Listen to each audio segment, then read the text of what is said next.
सत्ता चली गई, सरकारें बदल गईं, लेकिन कुछ लोगों के सिर से सत्ता का नशा जाने का नाम ही नहीं ले रहा। ऐसे ही एक नेता हैं हाजी अकबर हुसैन, जो कभी मायावती सरकार में कैबिनेट मंत्री हुआ करते थे। आज उनके पास कोई पद नहीं है, लेकिन रुआब आज भी बरकरार है। लेकिन अब उनके अपने बेटों की वजह से पूर्व मंत्री की मुश्किलें बढ़ गई हैं। राज तो चला गया, अब नाम और रुआब भी जाने वाला है, क्योंकि नेताजी के 4 बेटों नईम अकबर, सलीम अकबर, वसीम अकबर, अजीम अकबर समेत 6 लोगों के खिलाफ यूपी की मुरादाबाद पुलिस ने FIR दर्ज की है। मामला वही पुराना मुरादाबाद का बहुचर्चित हनी ट्रैप का है, जिसमें पूर्व मंत्री और उसके नवाबजादों ने एक युवती के खिलाफ कई गंभीर आरोप लगाए थे। उस पर अपने बेटे को हनी ट्रैप के जाल में फंसाकर 15 लाख रुपए ऐंठने के लिए मुकदमा दर्ज कराया और फिर उसे जेल भेज दिया। लेकिन अब मामला उल्टा पड़ गया है और आरोप लगाने वाले अब खुद पुलिस के रडार पर आ चुके हैं। अब आपको ये पूरा मामला समझाते हैं कि आखिर ये है क्या। यूपी के मुरादाबाद में ये हाई प्रोफाइल मामला पिछले कुछ महीनों से काफी सुर्खियों में है, जो खुद यूपी पुलिस के लिए भी सरदर्द बना हुआ है। ये मामला न सिर्फ एक पूर्व मंत्री के बेटे से जुड़ा है, बल्कि इसमें हनी ट्रैप का एंगल भी काफी उछला था। कहानी साल 2011 में शुरू होती है, जब मायावती सरकार में मंत्री रहे हाजी अकबर के बेटे का एक युवती के साथ प्रेम प्रसंग शुरू हुआ था। युवती का आरोप है कि साल 2011 से ही नईम अकबर शादी का झांसा देकर उसका यौन शोषण करता आ रहा है। प्रेम संबंध के दौरान वो उसको अजमेर, चेन्नई, कलियर, नैनीताल, दिल्ली समेत कई जगहों पर घुमाने भी ले गया था।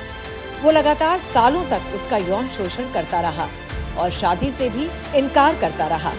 पुलिस को दी गई लिखित शिकायत में युवती ने कहा कि नईम ने इसी साल 30 जून को दिल्ली के एक होटल में भी उसके साथ शारीरिक संबंध बनाए थे।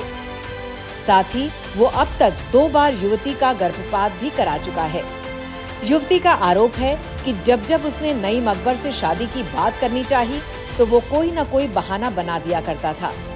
पहले नईम ने उसे MBBS की पढ़ाई पूरी करने के बाद निकाह का आश्वासन दिया भी था, लेकिन बाद में मुकर गया।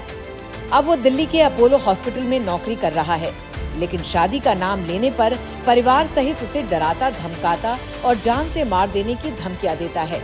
इसके बाद 1 जुलाई को जलालपुर खास गांव में इस मामले को लेकर पंचायत भी हुई थी, जिसमें ये सामने आया कि अकबर परिवार युवती पर 15 लाख लेकर रिश्ता तोड़ने का दबाव बना रहा है।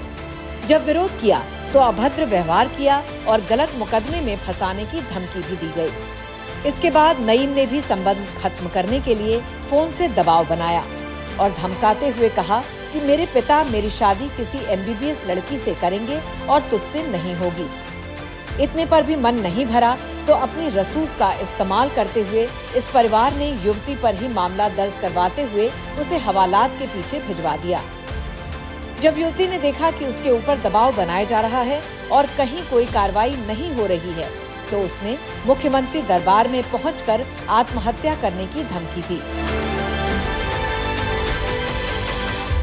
और वापस लौटने पर मुरादाबाद में SSP हेमराज मीणा को प्रार्थना पत्र देते हुए न्याय की गुहार लगाई। युवती ने आरोप लगाया कि पूर्व मंत्री के दबाव के चलते अब तक मामले में कोई कार्रवाई नहीं की गई है, उल्टा उसे ही गलत केस में फंसा दिया गया।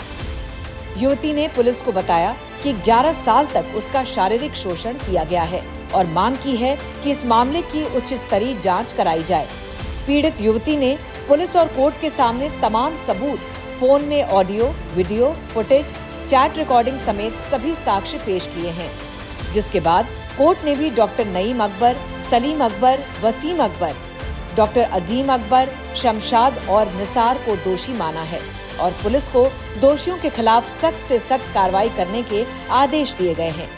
कोर्ट के आदेश के बाद कुंदरकी पुलिस ने दोषियों के खिलाफ 376, 313, 147, 504, 506 जैसे गंभीर धाराओं में मुकदमा दर्ज करके आगे की कार्रवाई का आश्वासन दिया है। डॉक्टर नईम अकबर ने युवती की जिंदगी तो खराब कर ही दी है, लेकिन अब कोर्ट के आदेश के बाद पुलिस के एक्शन से कहीं न कहीं युवती को न्याय मिलने का भरोसा हो गया है और अब उसे लगता है देर से ही सही आरोपियों को उनके गुनाहों की सजा मिलकर ही रहेगी। श्रेष्ठ भारत पर खबरों से जुड़े रहने के लिए चैनल को सब्सक्राइब करें, बेल आइकन दबाएं और देखते रहें श्रेष्ठ भारत।